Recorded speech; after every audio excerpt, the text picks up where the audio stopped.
Good morning, everyone. Happy Monday. Welcome to another Operation Separation. I'm your host, Shelle Shapiro. I am so excited to dive into this conversation today. I have an amazing guest, Charlene Brown. Charlene, why don't you introduce yourself and tell everybody who you are? Yeah, so thank you for having me, Shell. I'm excited for this conversation. My name is Charlene Brown, and I help my clients understand the technology that they need because a lot of times they're so frustrated with their websites. They're not sure if they even need it. Should they keep it? Should they just stay on social media? What should they do? So I help them actually formulate a website strategy. So not only are they understanding the purpose of their website, they're making it that foundation of their marketing that no matter what else happens on other platforms, their platform is always maintained, up to date, and of course has all the goodies. So I help them not have frustration anymore, but actually have a focused game plan. Yeah. Oh my God. So, where do I even start with this? Because you and I have talked about all the different rabbit holes that we could go down with this, right? So I guess in order to understand how you help your clients start from the ground up, Right. what kind of things were you seeing that people were like, what kind of mistakes were you seeing that people often fell into the trap of? What were they spinning their wheels on for you to be like, all right, this is something that people need? They were really spinning their wheels on the content and the purpose.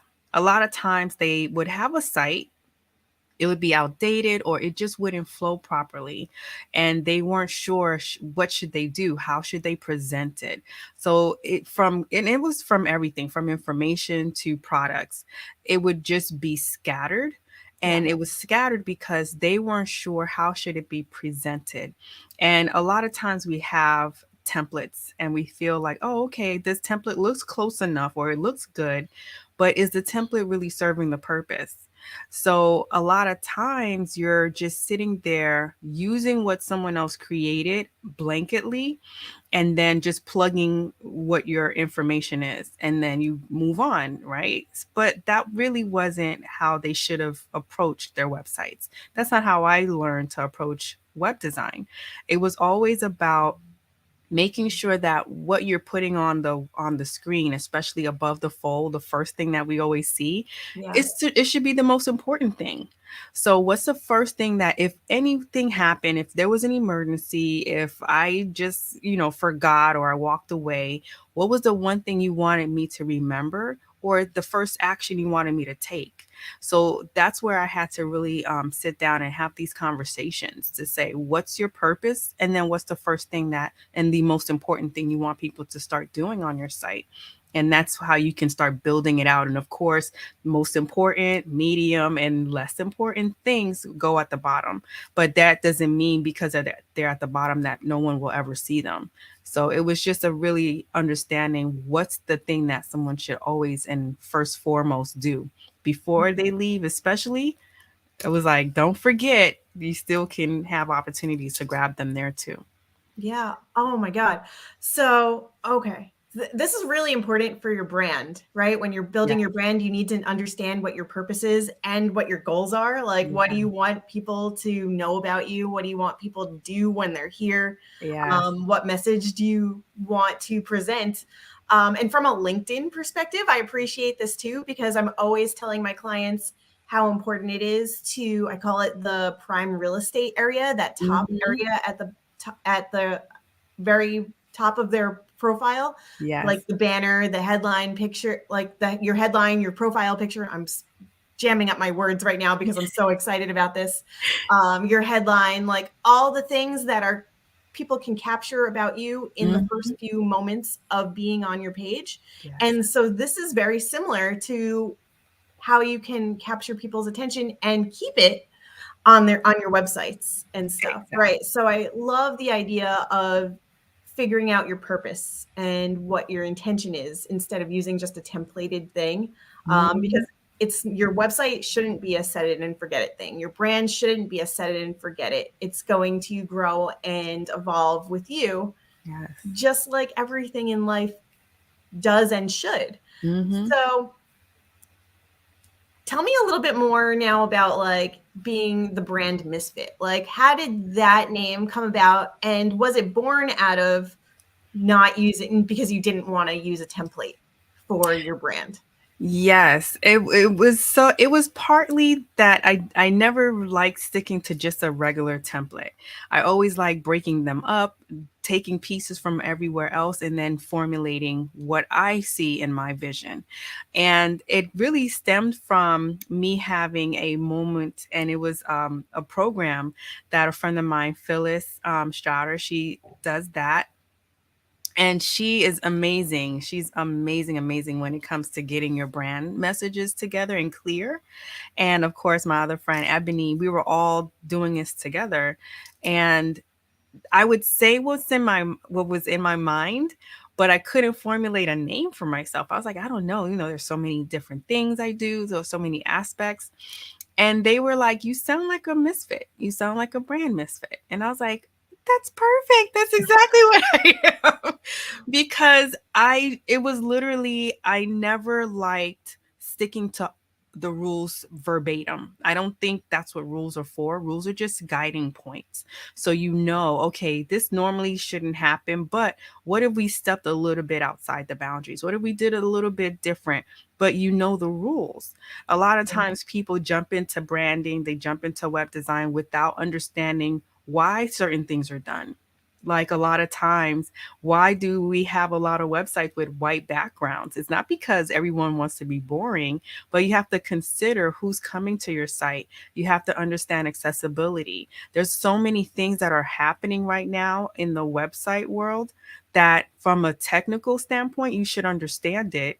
So Yeah. then when you're designing, you can have fun. You can do the loosey gooseys with that, but it's all within understanding what are the boundaries and where do you break the boundaries. You don't just totally throw the rules out the game, but you understand why the rules were created, and then you know where to go to break them.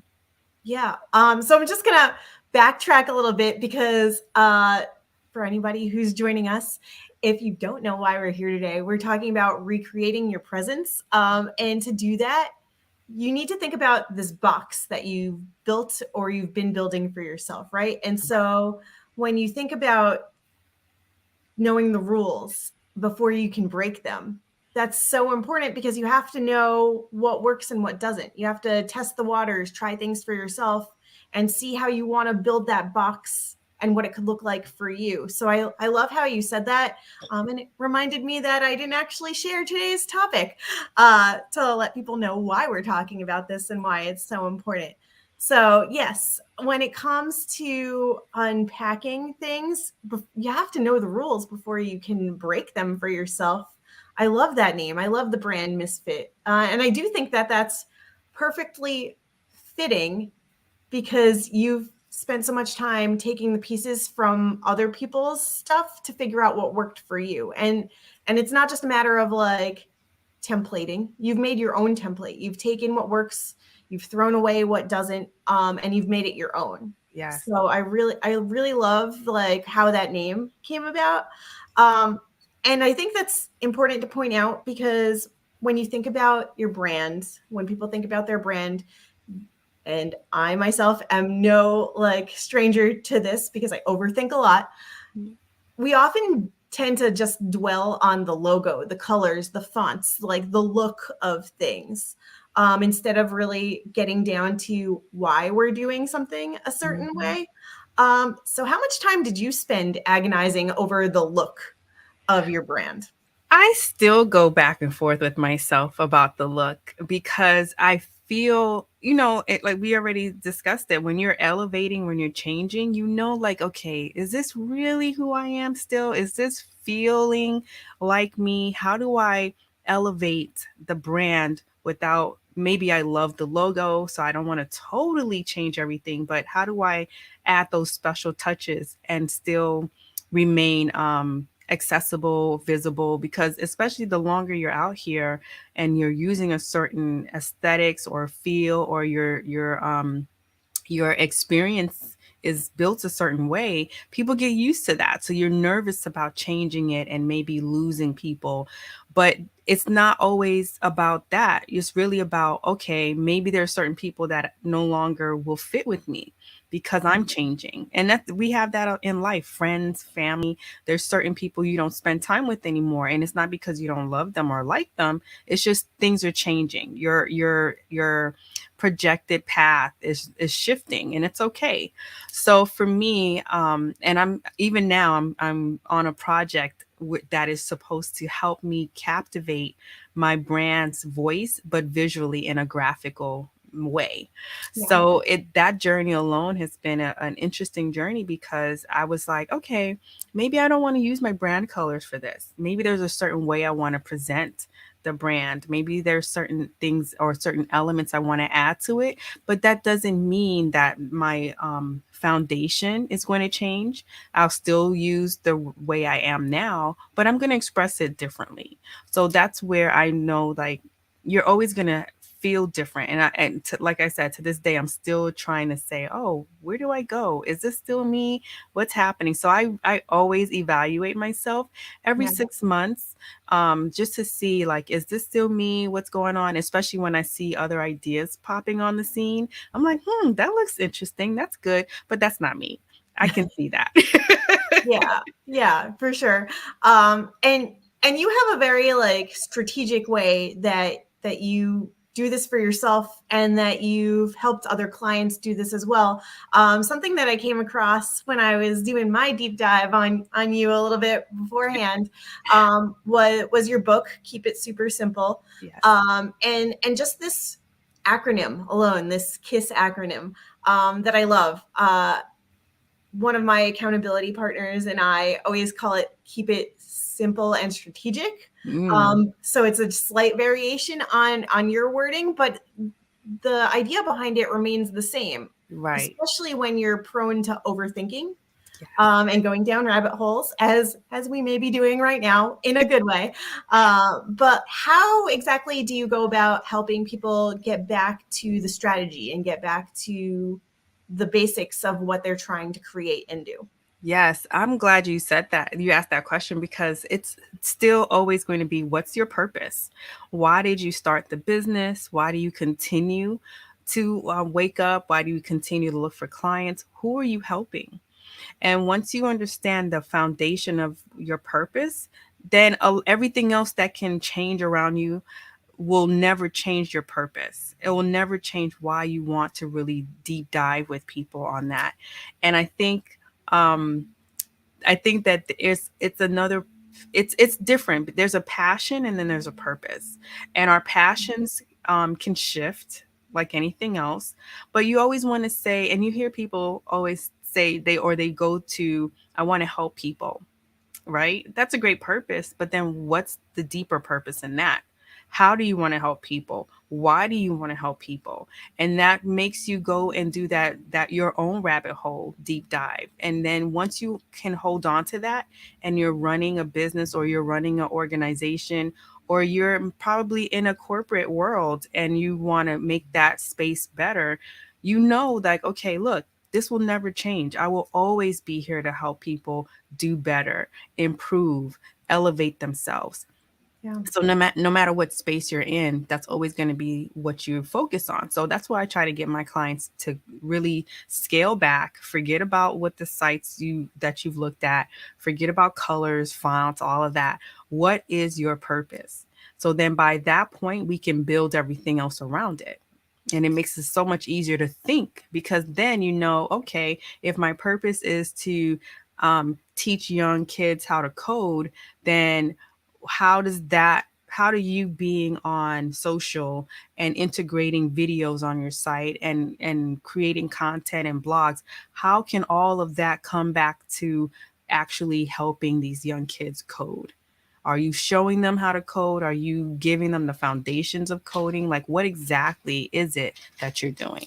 Yeah. And then that also leads you, once you know your purpose and your why and the how you're going to do everything, that's when you can figure out what kind of content will work best for you. Mhm. And that's when you can dive deeper on the brand colors and the font and the way you want people to receive it. Um, for my brand in particular, like I might have gone about it the wrong way because I am also like a designer, and I like things visually. Recovering perfectionist here, like so I do dive into all the things, but there's meaning behind the colors that I use. Like once I knew where I wanted to go, even from the very beginning, like I'm always been drawn to the water and the meaning behind it. And so I wanted something, a color like the blue that was very calming and peaceful and created the trust. And so I do dive in with clients after we know their purpose and their why, about what's the vibe, how do you want people to feel when they receive your information and your knowledge. So I think you're right, you need to get back to the basics of why are you doing this, who are you doing it for, and how do you want it to be received. Yeah, And it's only then that you can think about all the design elements that yeah, because even with me, I always love a little grit, and look, I love hip hop. I love reggae and all those. So that was part of me finding that feel. So some of my designs you'll see has like that old worn out feeling or like a street sign type feeling. So another aspect too. And the colors of blue and teal and trust and I have a mustard color of warmth and summery, that all of those came into play as well. Yeah, and they all give off a different vibe. They all show a different aspect of who you are and what your brand can do. So yeah, but it's all rooted in your bigger message and your bigger purpose. So I thank you for explaining your KISS method, and how you help people do that. Um, Talk to me a little bit about how you got into design and branding and websites. I know the purpose behind it. I know why you want to help people, Mhm. but was there something that like how did you know that that was your thing? Like how where's your story in this? Well, I remember when I started out at my corporate job 22 years ago. I I would just walk around and pick up music CDs from my local bootlegger, and I would send out emails giving reviews and stuff to my friends. And one of my friends, who's turned into my mentor, she said, "You know what? You should have a website."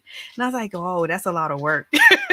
So, and this was before WordPress. She taught me through Drupal and actually Dreamweaver first. And then we moved over to Drupal, and then we found WordPress a few years later.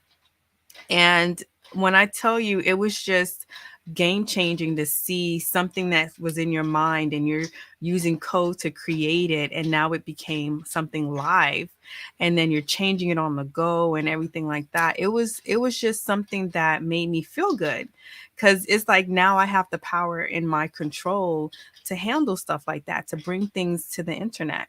Yeah. And it's a big space, so to be able to do that, that was groundbreaking for me. And then she had a client that was doing in independent films, and she was helping to showcase them, so she had a festival. And just to watch her and help her do some of those design elements really got me into knowing how important it was that you have someone who's been in business for 10, 20 years and literally no one really knows them. That's heartbreaking. So I wanted to make sure that I helped those around me get visible, be seen. And the best way to do that was take that passion that they had and allow the world to see it, but on their own terms. And that's where the websites were coming in. So I then started to make that my business, to understand, okay, the website is one aspect, but there's this huge world of branding that Yeah. the website is a part of, and people don't really put them together. And once I started to see, okay, this is what branding really is, and then how all those pieces come together, the website element was just another. I want to say, like, if you're in Disney World, that's just another theme park for you to go into. So from that aspect, I just learned to now not only do I love doing what I'm doing, but now I can enjoy all the other aspects. As big as branding, the concept of branding is, the breakdowns of them is just amazing to see them all come together. Yeah. And that all came out of you seeing how powerful it could be when you showed up in that online space, and like how it could transform your life and your business, and being able to connect with people by way of reviewing the bootleg CDs and the music and stuff. And so I love that you found what worked for you, and you were like, oh, other people could really benefit from this too. And so I love how you've taken your story and then attributed it to help other people achieve results too, and stop spinning their wheels, to bring it back full circle to the beginning of our conversation today, right? Because Definitely. we don't want people to spin their wheels anymore. And so I love that, tying it back to Operation Separation, now you found a way to separate yourself and stand out, and that's exactly what you do for your clients too. Yeah. So if we've learned anything here today, it's one, to get back to the basics, like keep it super simple to figure out your purpose and your why and what you want people to know about you. And also to, like, once you know that, you can figure out all the ways to break those rules, figure out what's working for you, what's not, reassess it from a very strategic and intentional vantage point, to Right. be able to make yourself stand out and separate better, and gain that visibility that you've been dying for. Because yeah, it is heartbreaking when you see brands that have been around for years and years and years and they have no traction. Exactly. You may love your brand, you may love everything about it, but if nobody's seeing it, what good is it doing? Yeah, and it's not always that the brand isn't good. It's just now you have to figure out how to get it in front of people. And that's what I was doing. I was at the space where I was like, am I spinning my own wheels trying to reinvent myself when I don't need to? Maybe I'm wasting time just recreating stuff. Let me get it out there. So I started to do that with clients, and that's a lot of things too with when you're creating your brand and you're really elevating yourself.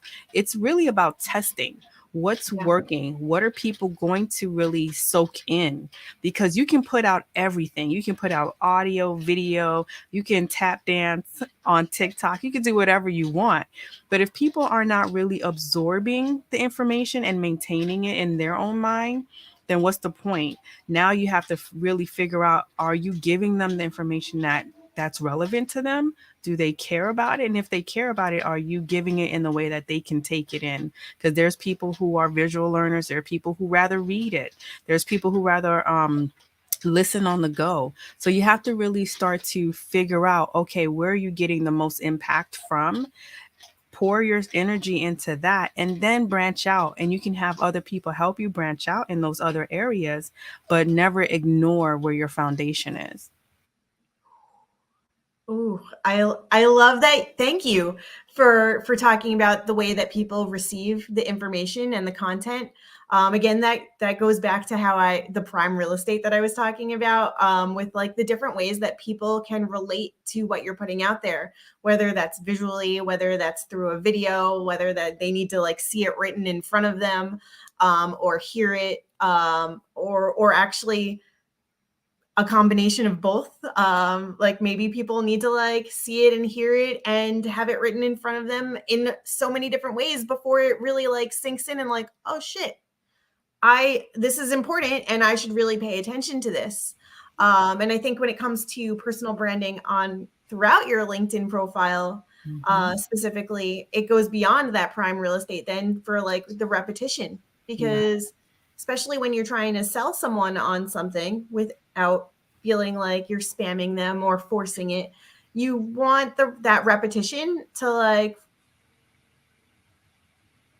maybe people didn't see it the first time. Maybe they missed something the first time. Maybe they weren't sure about you, but they still kept looking. And you never know who's watching, and you never know when they're coming in on, or what they may have seen before or missed. And so the repetition too of like, here's what I do. Here's what I do said this way. Here's what I did over here. Here, I'm going to show it to you in a bunch of different ways. And whichever way you come in on, it gives you something to resonate with and attach to. And going back to what you said about how you always want to put your most important information, what you want people to know first and foremost, above the fold.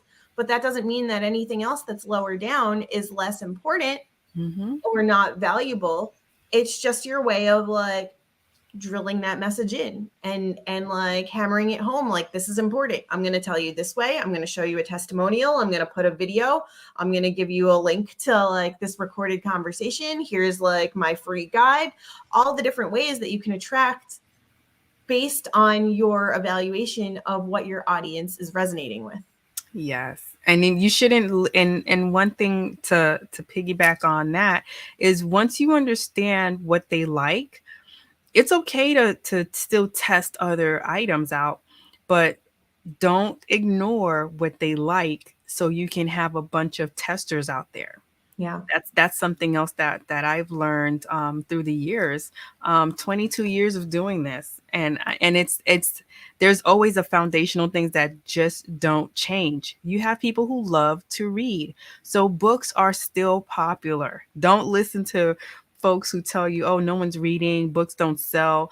If you know that you're going to be an author, that's what authors do. Authors create books and they do the promotionals, because that's really where you're going to get those sales, is to promote, send people to your website, send people to understand more about the characters in your book. If it's a non fiction book, then you send people to your website to understand concepts that you're talking about the book, get freebies, do things like that.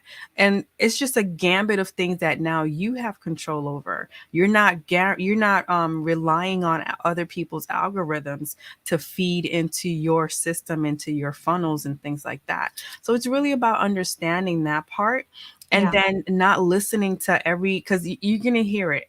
Even through this year, we're just starting. It's only the 4th month. So there's going to be a gambit of people telling you, oh, courses don't work, books don't work, audio books don't work, podcasts don't work. But yet these are billion-dollar industries, each one in their own right. They're all making some type of a profit and impact. So it's not one or the other. They're doing both, but in their own ways. Yeah. And to your point, maybe those things don't work for certain people because it's not their market, it's not their audience, and their audience won't resonate with that content. Or maybe those things don't work because there's other ways to approach doing it that they may not have come across yet. There might be ways to do it better. Yes. I did just get a pop-up that we're having trouble streaming to LinkedIn, so I hope we're still connected here. That's frustrating because this is where I want people to be. So we're still streaming everywhere else. So I'm gonna let this keep going. Yeah, I think I see it. If for whatever reason people are not seeing it on LinkedIn, don't worry. I will post the replay in full and share it with you guys wherever you're at. I think the universe is telling me that like we've given people so much information that they need time to digest it, right? I take things as signs. Yes. So if LinkedIn is not the place for us right now, then that's something to unpack for sure. Where can people? Nope. I have another question before I dive into this one with you. I'm going to backtrack just a little bit. Pretend I never said that. We're talking about keeping it super simple, specifically when it comes to branding yourself, recreating your presence, and doing what you want to do better. So what's the first step? We've talked about figuring out your purpose. What's the first step that people can take to figure that out if they're not sure, or how can you help them figure that out? Oh, well, I definitely will be able to help them when they are focusing on once you know this is your purpose, this is what you want to do, let's start breaking down your game plan. Because a lot of times I have clients, they want to do a store, but they don't have content, they don't have products yet. They want to do a blog, they want to create space for speaking engagements, but they have no videos, they have none of this yet. So the first thing that we could always do is at least create the foundation. So make sure that they're either scheduling appointments, and it's a content gathering stage, right? So we figure out what kind of content they should be having and creating, and then start creating that before they even decide to dive into the web development side. And it's twofold. One, it takes a lot of stress off of them, and a lot of the wait time is lessened. And two, it allows me, or a developer designer, it allows us to create faster. So we're not worrying about your content. We already have it. We can lay it out. We can test it out, see what works, what doesn't work. If we need to cut things down, we can do that. But to just wait on copy and content, it takes away from that experience of the design, because now we're waiting, we're chasing, we're doing all of those things. Yeah. So I always like to put clients in a content gathering stage, and then it also allows them to know, okay, I don't have professional photos. Who can I go to? So I'll recommend photographers, or I'll tell them where they can go and look for photographers as well. So you want to make sure you're scheduling things. If you need a brand photo shoot, schedule those out. You make sure that you have the turnaround time for the from the photographer, and then allow the photographer to know that, look, you're working on a project. Can they get it to you in a week, 2 weeks, so you can Yeah. at least start the project? You want to have get those type of deadlines down without it feeling too fluid and too flexible. So you want to allow yourself time, but then actually get the things together. And if you're not a writer, hire someone to help you write up the content. You can create an audio about it, and then Yeah. have someone transcribe it for you, or use an AI software system to help you transcribe, clean that up. So now you have blog posts coming out. And a lot of times it's good to have about 3 to 5 blog posts when you launch, so people have things to look at as they go to your website. Same thing with products. If you know you're creating products, speak to your vendors, set up a time that they can get you samples, get you photos, if they can take photos for you. If not, hire a photographer, or yourself set it up where you can have product photography, and you're setting it up nicely and things like that. Just get the descriptions down, get certain things together, so by the time you're in the stage of development and design, you're ready to go. Oh my God. All right. So we're building our content bank. Yes. Yes. And I think that's, oh, let me just share this with you.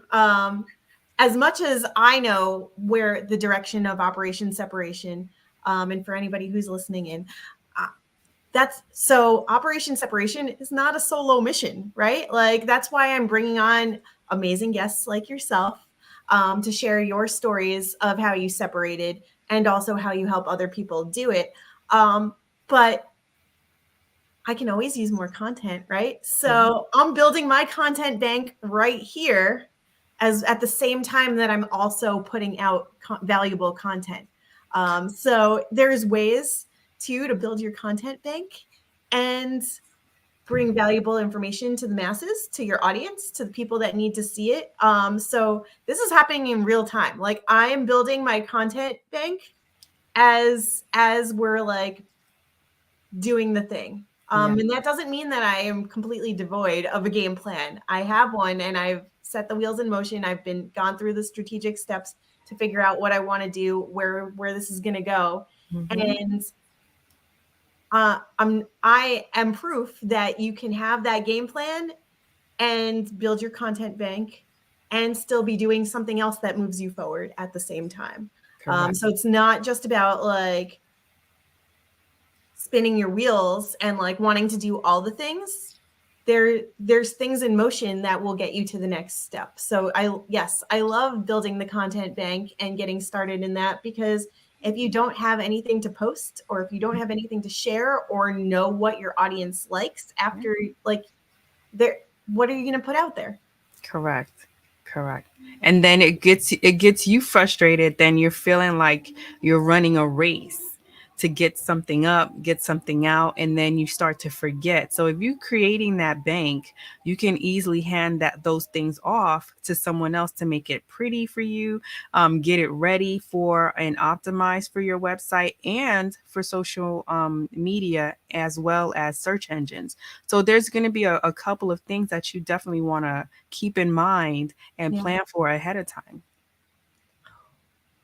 It's all about being strategic and having a game plan. This is an amazing way to dive into people's brands, Hmm. and allow them to understand more of what goes into it. Yeah. So yeah, thank you, Charlene, for joining me today. How can people find you, and what's the one thing that you want to leave everybody with? What do you want them to know? Yeah, so I'll say the one thing I definitely want people to know is you have to invest in yourself and in your brand. Because if you don't want to do that and if you refuse to do that, then why should anyone else invest in you? Why should anyone take you on and make you part of a team or anything like that to entrust you? You have to really be able to do that for yourself as well. And you guys can definitely find me on LinkedIn as well. I am there most of the time with my lives. I have Real Talk Live on Tuesdays and Thursdays at 10 a.m. with Carl Sean Watkins. And I do Transform Clicks to Profit. That's my personal podcast that I have amazing guests as well. And I would love for you, of course, to be on there because I really talk about helping people understand the journey of all of this. How do you take people from a clicking on and learning about you to really building a connection with you, doing Yeah. business with you, just becoming known and visible and credible all through your website and all through being online. So I do those. And of course, I have my mini series on Fridays at 9 a.m. Eastern with Carl again. And we dive again into vulnerability and building credibility through that. So that's where you can definitely find me. And of course, on my website, brooklyn.customdesigns.com, BKLYN, customdesigns.com, and schedule an appointment because I am more than happy and excited to help others really get their strategies together. Because without a strategy, no matter what you're creating, it's always going to be frustrating. It's always going to be you redoing everything to find your voice. So let's find your voice now and then start to only improve as you go. Oh my, you heard it first. Find your voice now. There's no waiting till you're ready. The time is now to improve how you're showing up, because what's the cost of you not making that investment in yourself? I will drop all of Charlene's links into the comments. I will go through and answer all of your comments accordingly, because it's really hard for me to do that in real time while I'm having this conversation. So I do go back and I will answer every single one. For anyone tuning in, again, if we lost connection on LinkedIn, I am so sorry, but thank you for being here. We love you. I will share the replay, of course. Tune in next week for another amazing Operation Separation. So many good conversations to come, and hopefully more from me and Charlene in the near future, because we can go down this brand rabbit hole all day long. Definitely. Yeah. So I'm excited for everybody to see this, and I'm excited to have you all here for this journey. Tune in now next week for more from Operation Separation and Shell Station. Same Shell time, same Shell Station. Bye for now.